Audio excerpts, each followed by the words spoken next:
And greetings. Hope everyone's having a great Monday. It's kind of D3 Hoops Content Monday with another awesome episode of the D3 Datacast today. We have Hoopsville tonight and just a great time of year. I hope everyone's doing great. This is the QCast Season 3, Episode 17. And as we really heat up into the best part of the season, I'm excited to talk to a Division III head coach that I've never met before, but whose program is rolling right now and having a great season. Really honored to be joined by Mick Hedgepeth, the head men's basketball coach of the Barry College Vikings. And Mick, would you agree with me? Like these next 60 days now that we're in, as someone that's been in basketball your whole life, played your whole life, now you're coaching, this is pretty much the wonderful part of the season. Don't you agree? Absolutely. First of all, thanks for having me on. Super excited to be here. But yeah, this is why we do it for the home stretch of the season, and we're excited with where our team is and look forward to it. You guys are really playing great basketball right now. You're 16-2. You're undefeated in conference play. As you sit here on January 23rd, you got to be pretty happy with where you stand. You probably look at those two losses and wish you could have them back, kind of thing. But 16-2 feeling pretty good for you right now, Mick? Yeah, I think anyone would gladly accept 16-2. Like you just said, all of us coaches get greedy and want more, and certainly have a loss or two that we wish we could get back. But thrilled with our team. Very fortunate just coming in as a first year head coach here at Barry, to have a veteran team who know how to play together, who have won at a high level in the past, and play really hard. So I think we're continuing to get better and hopefully can keep continuing that direction.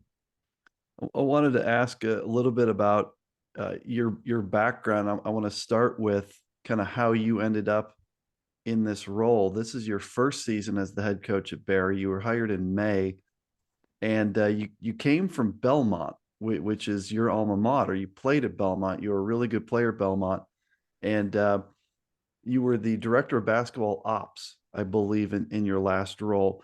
How, Mick, talk us through kind of how you decided to pursue the Barry job and kind of how that process all went, if you would. Yeah. Long story short, I was previously a head coach at the University of the South, Sewanee, which is in the same league as Barry, the Southern Athletic Association. Was fortunate to be there for 3 years before going back to Belmont and being on staff there under head coach Casey Alexander. And when I was at Sewanee, the first time that I came to Barry, which on a personal note is only about an hour from where I grew up in a small town in Northeast Alabama, and had never been here, never really heard about Barry, ironically. But the first time I stepped foot on campus and saw the facilities and how beautiful the campus was, I was just immediately intrigued and thought, wow, this could be, a great opportunity one day. So, Barry became on my radar then. And when I was at Barry and the job presented itself, decided to go for it. And it was a long process and very fortunate to be able to be here. You mentioned your coaching path and the fact that you were the head coach at Sewanee before this. Is it correct that you started out your coaching career at Division III Williams? Is that correct? That is correct. Yeah, so I played at Belmont from 2008 to 12 for Rick Bird. Played overseas in Spain, came back and worked a short stint in a business job in Nashville, and wanted to get into coaching. Decided the business route was not for me. And it was a little late at that time. It was like May. And one of my coaches on staff knew the head coach at Williams, which was Mike Maker at the time. Sure. And he hired me. And then 2 weeks later, he left and took a Division I job at Marist. So I was in coaching limbo for about 8 weeks. And then Kevin App graciously allowed me to stay on board at Williams. So I was there for 2 years, Duncan Robinson was on the team when I got the job and I was going to transferred ask. Yeah. about a month later to Michigan. So that's a pretty neat story. And really fell in love with the Division III level. Didn't know anything about it until then. And obviously spending a couple years in the NESCAC, you see a lot of, really, really high quality basketball. So I have enjoyed it. So you got to Williams the year after Williams lost that heartbreaking game in Salem in the national Yep, the championship game. Whitewater. Yeah, to Mm-hmm. Whitewater. Awesome game. I was there, and one of the legendary national championship games. Duncan Robinson, as you mentioned, was an unbelievable freshman. Um, what was your impression of Division III early on? I wanted to dig into that a little more. You played Division I basketball, and you weren't a Division III guy at the moment. Now, of course, you are. But when you got to Williams, you started seeing D3 games. You started seeing your own team there at Williams. What were your early impressions of D3? It was a way better brand of basketball and a much higher talent level than I anticipated. Just to be honest, I'd heard about it. Obviously, when Duncan transferred, that opened my eyes a little bit. And actually, when I played professionally over in Spain, I'm forgetting his name right now, but a player at Bowdoin was he graduated from Bowdoin in 2012 and was, I think, Will Hanley, maybe. He was a player of the year in our league over in the LEB league in Spain. And so you were familiar through that. Hey, there's some good guys, and then you get to Williams, and Williams, look, year in and year out, roster wise, you're stacked with guys there that could be playing higher. Williams is Mm-hmm. always huge, right? A bunch of 6'6" and 6'8" guys on the roster. Yeah. And then you progress through the ranks. And you mentioned being the head coach at Sewanee. When you were there, you led a team to the NCAA tournament, I believe. What was the experience like then? And kind of what was your takeaway from that tournament team that you had? Yeah. And last thing on Williams, I learned that basketball is really, really important there, because after they went 28-5 and finished runner up for the national title, we started out the season 0-2. So lost 2 tough games and found out real quick basketball is very important in Williamstown. I was fortunate to come down to Sewanee as an assistant, and the head coach left and ended up, getting that position. And in my second year as head coach there, we, ended up making a run. And honestly, we finished third in the regular season in the SAA, but just had a great tournament and went on to win. And I think it was the first NCAA tournament Sewanee had been to since 1998. So it was an exciting run for sure. Looking at this year's team, and again, I mentioned you guys are really rolling right now. So you've won 8 in a row, and that's since your December 20th loss to Hampden-Sydney. And I wanted to talk about that tournament you played in. You lost 2 really tough games on back-to-back days. Was that tournament in Nashville? Am I thinking of that right? It was in Gallatin, Tennessee, just Yeah. outside of Nashville at Welch College.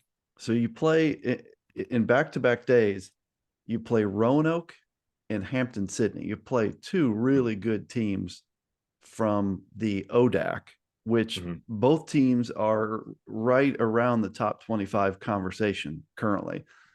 You lose, and which game came first? Did you play Roanoke game first? Roanoke was first and Hampden-Sydney the next day. You play Roanoke in a game that you had a pretty good lead, and you end up losing that by 3 in overtime. Great team. Roanoke's an awesome team. Talk through kind of the tough one against the Maroons. Yeah, well, thanks for bringing this up. This is just great for me to reminisce about. That's what we do on the QCast. Roanoke, yeah, no, they are a really talented team. I honestly, thought that we outplayed them for about 35 minutes. I thought we had a great execution offensively. We were getting stops, and then they had a couple actions late in the game that they just started continuing to go to the well on that we were struggling with. We were up 13 with 5 minutes left. We had 5 turnovers our last 7 possessions, and just struggled to get some stops. They went on a 13-0 run and sent it to overtime. And to their credit, they really made the plays when they needed to. But I think that definitely, we learned so much from that game. One, that we belong in that type of game, and then two, just from on both ends, some ways that we can continue to get better. You lost the next day to Hampden-Sydney, and so that was on December 20th. That's your last loss. Now, the most impressive thing for me was you play these 2 really good teams. You lose the heartbreaker, then you lose to Hampden-Sydney, and then you have another opportunity to get back after it on December 30th, and that's at Emory. Mm-hmm. And when the new poll comes out here later today, I'd expect Emory to be ranked probably as high as 15, if not a little bit higher. You Mm-hmm. went into Emory and won, which was a incredible win. You won the game by 5, but you were up 2 at the half, and you led the second half by 6-7 points. Like it wasn't a game that was back and forth. You controlled the second half.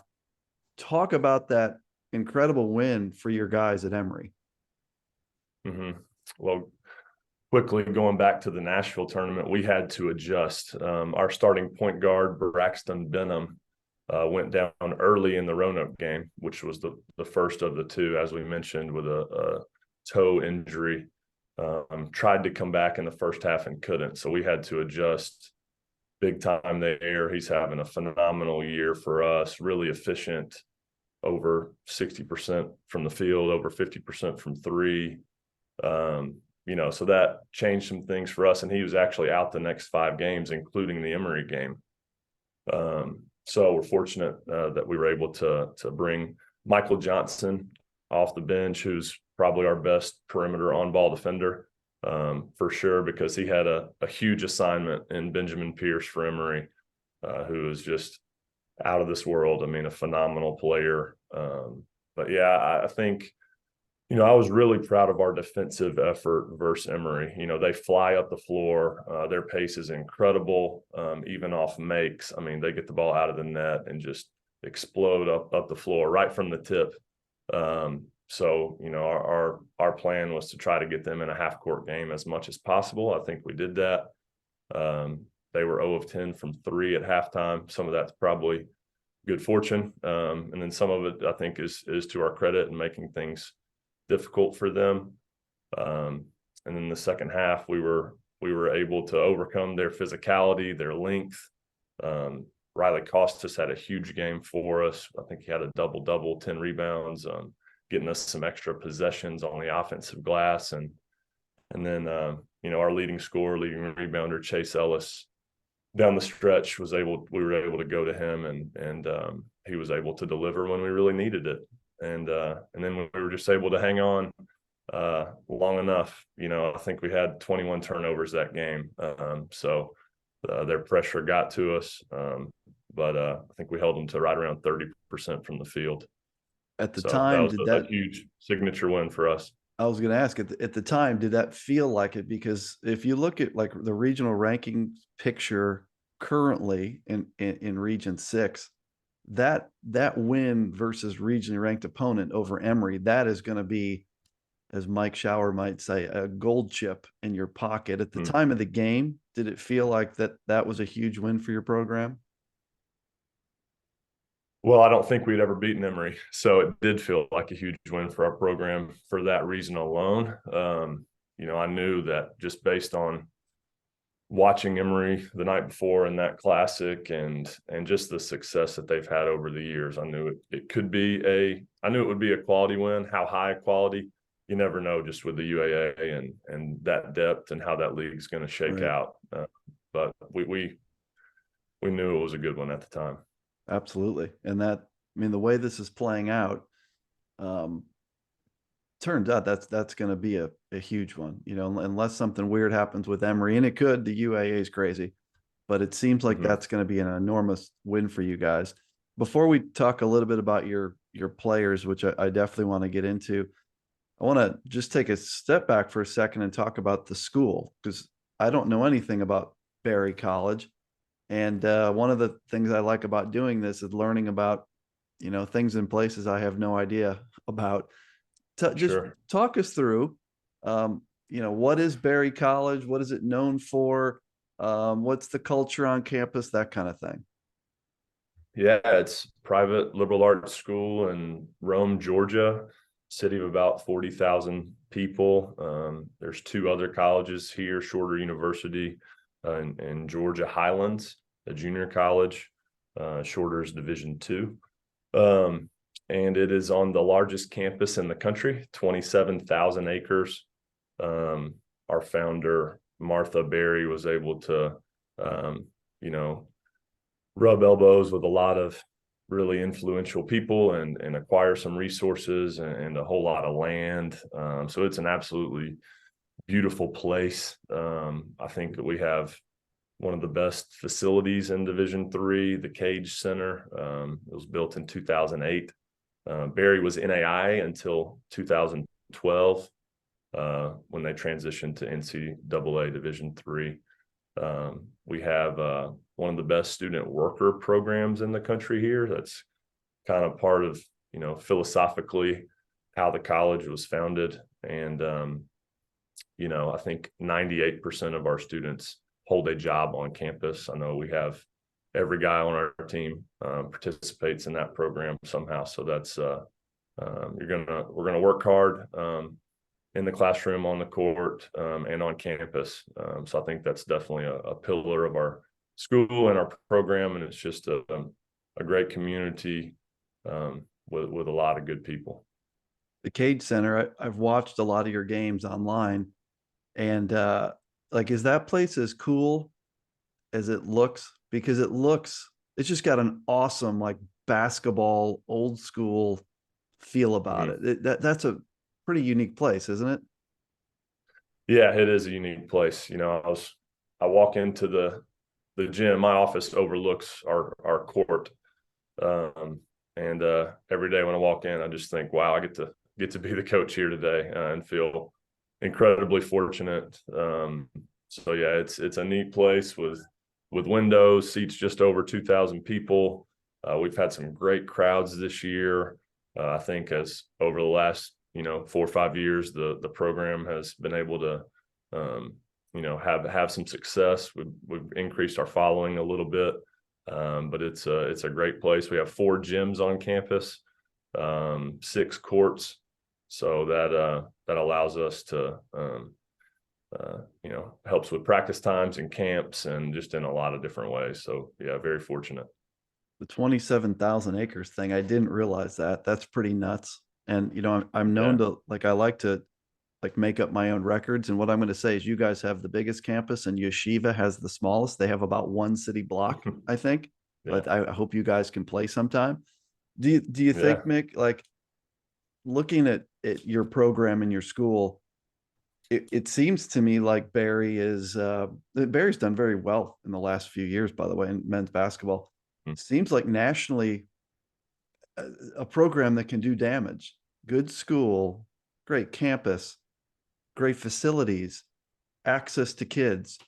Um, it's a place that you can really build a winner. I know you feel that way because you bought into it and you're the head coach, but I mean, looking at this thing, it seems like you got a pretty good setup there, Barry. Well, that's certainly our hope and our vision is to, continue to build on the foundation of success that's here. Very fortunate. I mean, we're 92-20 over the last 5 years. Right.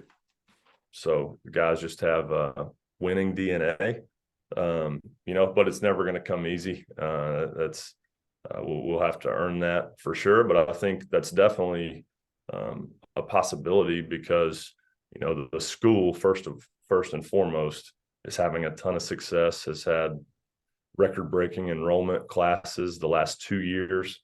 We're right at 2,250 students, which is a great number Yeah. for a school of our caliber and in our demographic. And then you've seen other teams do it. Our volleyball team went to the Elite Eight a couple years Right. ago. We're in the regional finals this year. Softball went to the Final Four. Football has been really strong. And then men and women's basketball are coming along as well. So that's encouraging just to know that athletics are really valued and invested in. So yeah, I think we have a good opportunity. Yeah, and I think there's like publicly in terms of people's perceptions, you're still relatively new to the D3 picture. Now I know that you've been here years and years. You mentioned the move from NAI to Division 3. What year was that? 2000 and 12. 2012. So Mm-hmm. you guys feel like you've been Division 3 a long time, probably to the establishment. There's schools that have been part of Division 3 from year number one in 1974, the Wittenbergs and the Augustanas of the world.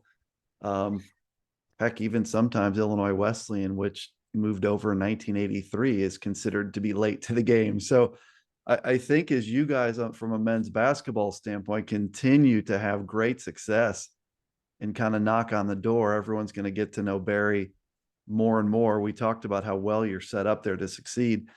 Let's talk about your guys a little bit. This is an impressive team. You guys shoot 50%. You shoot .501. I first wanted to just ask about that before I bring up some guys' names. Really difficult, Mick, to shoot 50% in any college basketball league or over the course of a season up to this point. Tell me what's leading to that, because that's pretty incredible. Good players, first and foremost. Those guys make the plays and make the shots. I think that our efficiency is it's down a little bit from three, but it's increased overall as the season's progressed. I think just with a new coach and a little bit of a change in the system and kind of our primary offensive motions, we've just continued to get better at those and in those areas. And then for me, I think our staff and our program, we really emphasize shot quality. That's probably our most important criteria, and a whole lot goes into that. But we evaluate that after every game, the quality of shots we got versus the quality of shots that our opponent was able to attempt. So hopefully that's leading to some improved percentages. Yeah, we mentioned you guys are shooting 50%. Your opponents are only shooting .414. That's a really good disparity between the two, and that usually leads to a whole bunch of wins. Team wise, Chase Ellis averaging 16 points and 7 rebounds. He's a 6'2 junior, kind of a wing player. Talk a little bit about Chase Ellis. Yeah, he's a really unique player.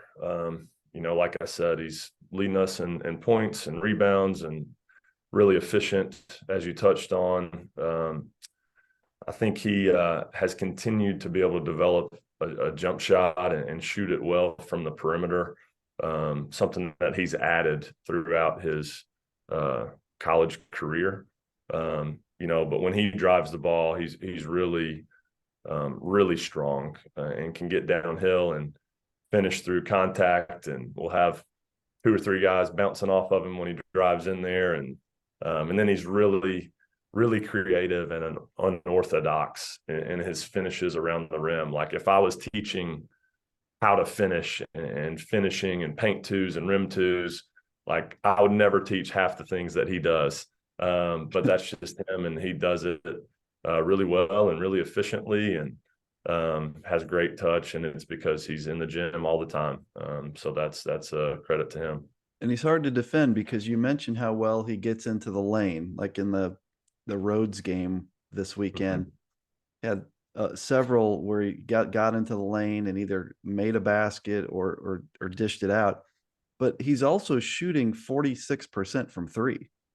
And Mm-hmm. so that's a really, really tough combination to guard when a guy is that good off the dribble but can shoot it. Has he always been a great shooter? Or is that something that's gotten better this season, or has that just always been part of his game?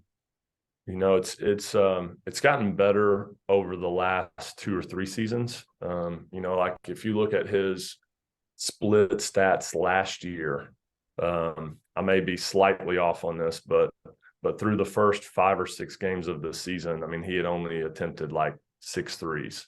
He was very much driving oriented. And then as the season progressed and towards the second half of the season and down the stretch, he was making a couple threes a game. So it's definitely there. He worked on it all summer, and has been able to add that to his game. And we have to tell him, he's definitely more comfortable as a driver. We have to tell him to shoot it more Right. sometimes and be ready to catch and shoot. But as he continues to be more comfortable, it's a threat for sure. Yeah, and he's not a high volume 3-point shooter. He's attempted 46 so far this season, but he's made 21 of them. So that's awfully Mm-hmm. good. Next guy I wanted to ask Yeah, you it means about he is needs to shoot more. yeah, maybe he does need to shoot more. Don't listen to me. I mean, Braxton Benham is you kind of play an interchangeable parts offense, but I think you would call Braxton your point guard. He's averaging 12 points, 4 rebounds, and 3 assists. He's a 6-foot sophomore. You mentioned that he was out earlier for like a month with a toe injury. Mm-hmm. Missed the Emory game. He's back now. Talk about what Braxton brings to the floor for your team. Yeah, he brings offensive firepower for sure. He brings length. I mean, really long arms. Can sit down and guard. Has a knack for getting steals. I don't have those exact numbers in front of me, but I mean, I feel like he gets 2 or 3 steals and run out dunks a game. I feel like, this was the case for me and for a lot of players. Your freshman year, you're adjusting to the speed and the physicality of the game, learning, the style, the offense, where your shots are going to come from, and different scoring opportunities. And you go work on that all summer, and you have the potential to make a really big jump, and that's exactly what he did. He improved his body in the weight room and made a big jump on the court, and he's just a two-way weapon for us. I think what I love about Braxton is if there's a late clock possession, he can really just drive the ball down in there to 8 or 10 feet and just rise up and create a shot, kind of one of those little mid-range paint twos, and he has phenomenal touch in that area. So he's been able to do that quite a bit for us, which is comforting as a coach. Yeah, he stands out for sure when you watch your team play. Is clearly one of the leaders, and he does so many things to help you win with the ball in his hands.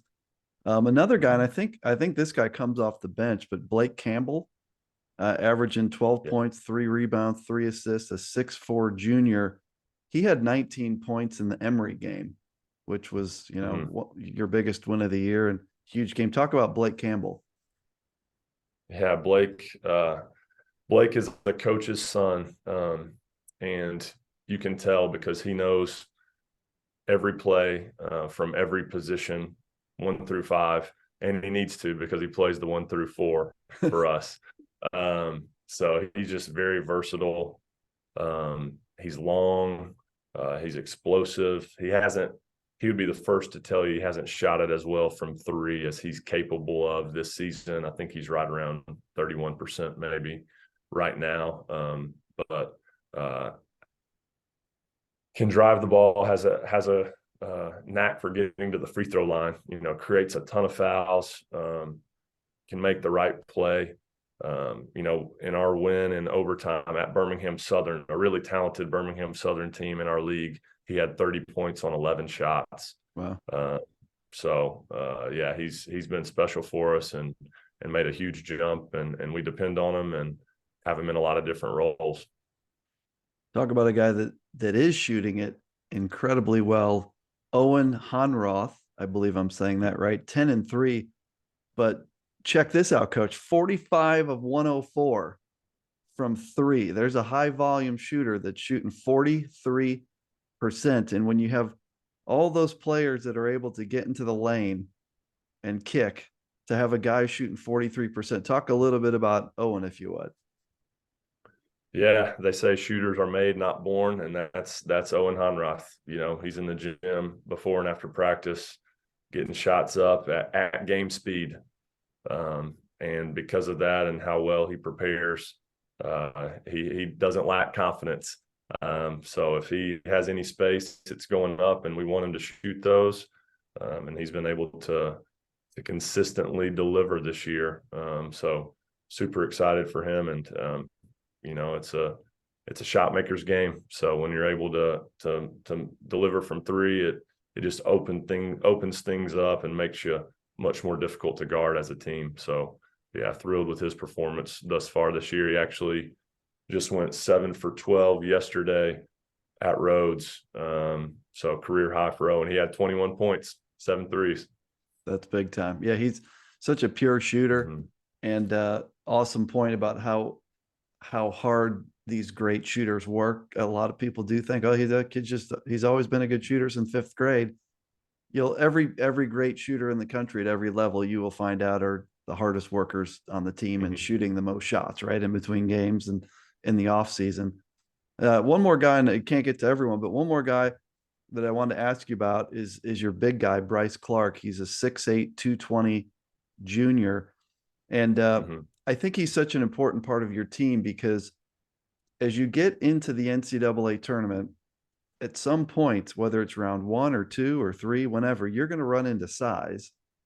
And he gives you a really big physical presence. He's not a huge scorer for you, but I think Bryce brings something really important to your lineup. Talk about him a little bit. Yeah, absolutely. I mean, you know, with how we want to play, either the kind of the Belmont 4-round-1 motion where you read your center and try to create post angles and lobs and skips and stagger screens, or a ball screen motion. I mean, you're heavily dependent on that center position in either of those, either of our basic motions. So Bryce plays a huge part in what we do. You know, he has, I think Bryce is a guy who wants to be really sure of himself and wants to have deep position and take really good ones. And because of that, he can finish with either hand around the rim at a really high clip. And, you know, I think he's, you know, mid 60s from the field in terms of his field goal percentage. So, yeah, he's vital to us. And then, you know, as a rim protector and guarding without fouling, and we talk a lot about verticality. He's continued to get better in that aspect as well. So he plays a big role for our team. One of the words I only used one time when I talked about all these guys was senior. You've only got one senior in the group that I just listed. Everyone else would return. You got to be pretty excited here, not just about this year, but about the chance to be special again next year. That's, from a coach's standpoint, that's got to be a pretty good feeling. Yeah, I mean, we lose 4 guys. You know, 2 current starters, and then Michael Johnson off the bench, who gives us a huge lift and has had a phenomenal career. So certainly some gaps, and we'll miss those guys a ton, but excited about our returning group, and hopefully we can continue to develop our current guys and increase their roles and bring in some complementary pieces. Recruiting wise, what's the footprint? I assume it is probably heavily anchored towards local, but like where do you find your high school recruits, and like what does that footprint look like for Barry? Yeah, you're absolutely right. Heavily local.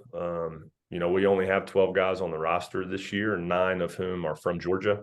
About 70% of students at Barry are from Georgia. So it's been good to us there. We have you know, 2 guys from the Chattanooga area, and then 1 from Indiana currently. So mostly within a 3 or 4 hour radius, I would say, and heavy in state. But, you know, looking to, you know, stretch that a little bit as well, maybe, you know, into the Carolinas a little bit. Right. And then, you know, just there's a lot of good players, and people reach out, and you never know what's gonna come your way. But that's local for the most part. Do you feel like, from a recruiting standpoint, that the country is kind of shrinking a little bit with technology and social media and just all the exposure and ways for people to connect, that if you wanted to, you certainly could expand that footprint and pluck a kid here or there out of somewhere that people wouldn't expect? It just seems like the world, that recruiting universe is much smaller than it used to be. Definitely, I think COVID had a big hand in that. With really streamlining watching games online. You don't have to travel 7 hours away to watch a game. You can watch high Right. school games online almost every night. You can watch them on demand. Yep. You can spend so much time doing it that it does allow you to cast a bit of a wider net because there's just more accessibility. Yeah, that's one thing I've noticed, just kind of within the CCIW and some of the leagues that I follow. It seems to be the case. I want to talk a little bit about your conference, the SAA. For those that aren't familiar, the landscape, you've got Barry, obviously on top of the league, but you have schools like Sewanee, Rhodes, Birmingham Southern, Oglethorpe, Millsaps, Hendricks. Not sure if I missed one in there, but talk about the conference. It's probably a league that a lot of Division III fans don't know a ton about. Certainly, many of those teams, and I think I forgot to mention Center. That's another team in the league. Talk about the league and kind of a little bit about it. What should people know about the SAA? Yeah, so it's hey, there's 8 teams, like you said, it's double round robin. So we play every opponent twice for a total of 14 league games. So we just finished our 7th conference game yesterday. So we're halfway through. We've played everyone once, and we'll play everyone again. But no, there's some good teams. I mean, historically, Center has a strong tradition and has Yeah. had some runs in the past. Birmingham Southern, strong tradition. I think over the last 5 or 6 years, there's been a little bit more parity in the league. And then obviously the last 4 or 5 years, Barry's had a little bit more success in the league. So I think there are some, as with any conference, some really tough places to play. On the road, we were fortunate to come out on top at Millsaps. They're just a tough team with a really tough place to play. Sewanee's a really tough place to play. We won in overtime at Birmingham Southern. So, every night in league play, I think with most leagues, especially playing teams for a second and third time, you better be ready to go. You mentioned, just like with Center, there's a pretty rich tradition there. That's a program that's been to the Final Four in its Mm-hmm. past and has a recent track record of success under Coach Mason. Mm-hmm. Example of a game where, when you go on the road and play a team like Center or other teams, I mean, it's a pretty much grinded out kind of conference. Yeah, absolutely. And I think that, when you've won the league the last couple of years, as Barry has, you're going to have a target on your back, and you're going to get the biggest crowds and everyone's best shot. And especially when you go into storied programs, like several teams in our league, it's a big challenge. Uh,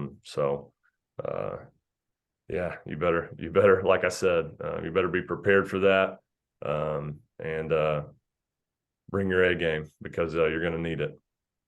Let's as we kind of start to wind down, I want to talk this important topic, which is kind of like national picture, your resume, some things that lead into like scheduling conversation. Right now, as we speak, I believe these numbers are up to date. Your winning percentage is 882, which is phenomenal. That's metric one that's used. The second is your SOS, which is 0.499. We don't have regionally ranked opponents yet. That will be part of the conversation. We know you've got a huge win over Emory in your back pocket. You've also played a couple others that are going to be in that conversation, like Hampden-Sydney and Roanoke.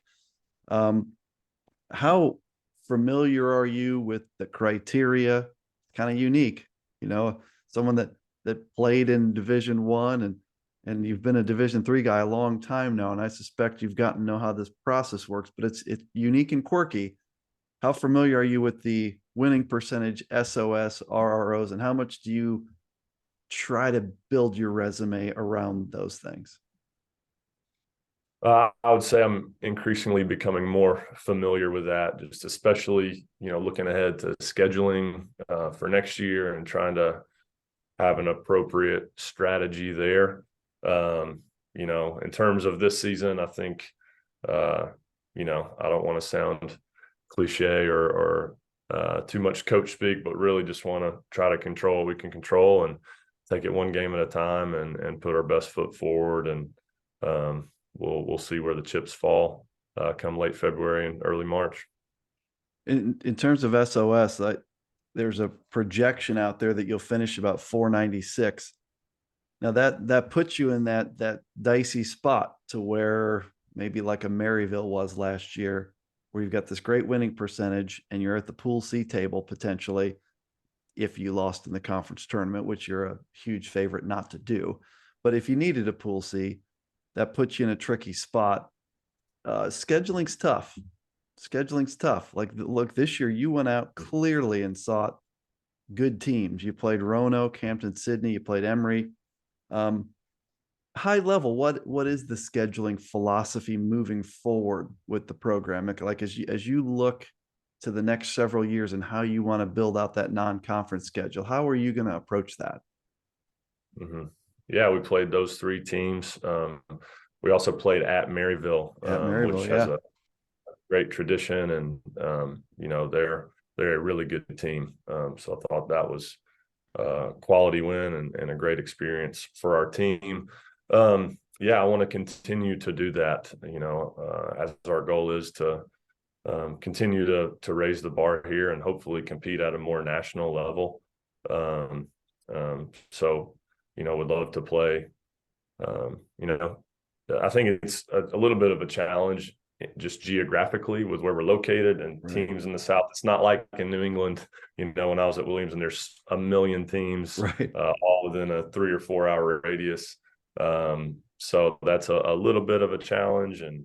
But the Emory's right down the road, Maryville's not too far, the ODACs aren't too far. So to play, 4 or 5, really quality teams and continue to hopefully have a tougher strength of schedule is our goal. Yeah, right. I mean, right now you're right in the middle of that Region 6 ranking picture. This order isn't perfect, but I'd say that Randolph-Macon is at the top of that region. If there was a regional ranking today, Emory, maybe number 2. You've got a win over Emory, Christopher Newport, Guilford, Hampden-Sydney, Roanoke. So you're in there. You're in a region loaded with the ODAC.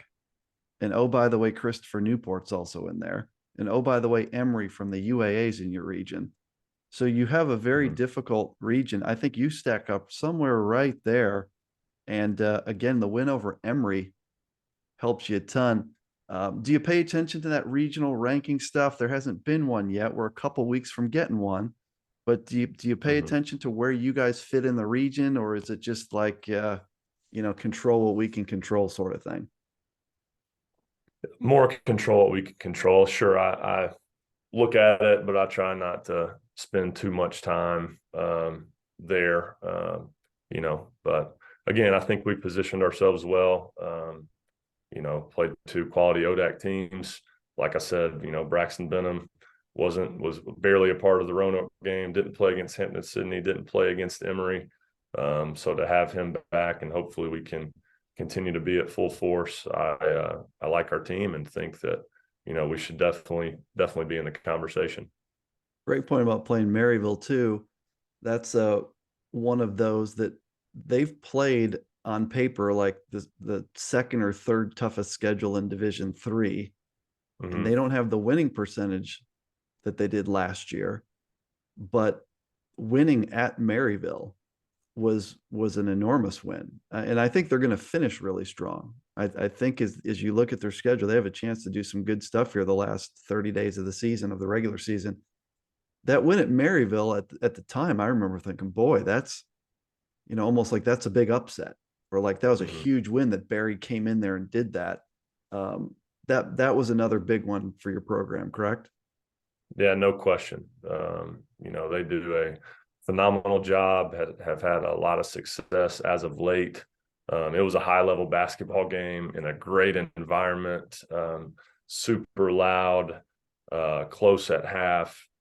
We got up about 10 or 11. They came back and actually took the lead with a couple minutes left. And then we were able to get a couple timely baskets and execute well down the stretch. But it was a fun basketball game. Yeah, that was a big win. Just a, I guess, final question on my side, and then I'll kick it to you for any final thoughts. And I really appreciate your time. I know this time of year how busy you are. As you look to the stretch at this point, here we are on January 23rd. We have about a month left to the regular season.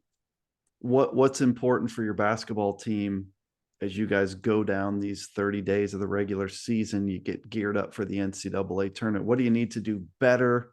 What do you need to keep doing? What are those things in practice that you're really kind of harping on? Yeah, I mean, I think one, just our mentality, just to continue to have a growth mentality and be hungry to get better every day. If I had to point to a couple areas, I would say turnovers has kind of been our Achilles heel a little bit. I mean, we had like a 7 game stretch where we averaged about 20 turnovers a game. Emphasizing ball security has been a big part of our practice and our scout and game preparation. And we can continue to rebound the ball a little bit better as well. If we can, I feel like, with where we are, if we can get a shot offensively, we've been pretty efficient. But when we turn it over, or when we don't get any extra possessions via offensive rebounds, there's been some challenges. So those are a couple areas we can continue to grow in. And I would encourage people to watch the Vikings play. We mentioned earlier, this is a team that shoots 50%, holds opponents to about 41%. Little bit of an interchangeable parts offense, where really good dribble drive, really good passing team, good shooting team. They defend it well. They have size. And Barry's probably one of the kind of the underrated, under the radar teams at this point. Um, I've been voting for you the last couple weeks, and I very much think that you're in that top 25 picture. I think the more people watch you, the more that you'll pass the eye test. Yeah, I've watched 6 or 7 of your games live and came away from all of them thinking that's a really good team. Um, Mick, thank you so much for your time. I did want to ask you for final thoughts. So you're going to have some of your own fans tuning in. You're going to have potentially alums of Barry tuning in, and a lot of just Division III basketball fans. What would you leave people with? What do you want people to know as we start to close the QCast here? I would just say, I do feel like our team tries as hard as they can to play the right way. I think it's a really good brand of basketball. I think it's fun to watch. I think we're averaging over 80 points a game. Yeah. We try to play fast. We try to be aggressive and attack. And I would encourage anyone to come check out a game. Obviously we're here if we can help in any way, and we're really trying to build this thing on all fronts, on the court, off the court, with alumni, and hopefully we can continue to raise the bar here at Barry. And thank you so much for having me on the show, and for all your support. Well, glad to do it, and I do appreciate your time. And folks, check out the Barry Vikings. They are absolutely on a roll. They have a win over UAA powerhouse Emory this season, and they sure look like a team that's going to make some noise in the NCAA tournament. That's Mick Hedgepeth, the head men's basketball coach of the Barry College Vikings. That was QCast Season 3, Episode 17. Mick, best of luck to you, and I hope to see you around a D3 gym before the season ends, my friend. Thank you so much. Thank you, Bob. Appreciate it.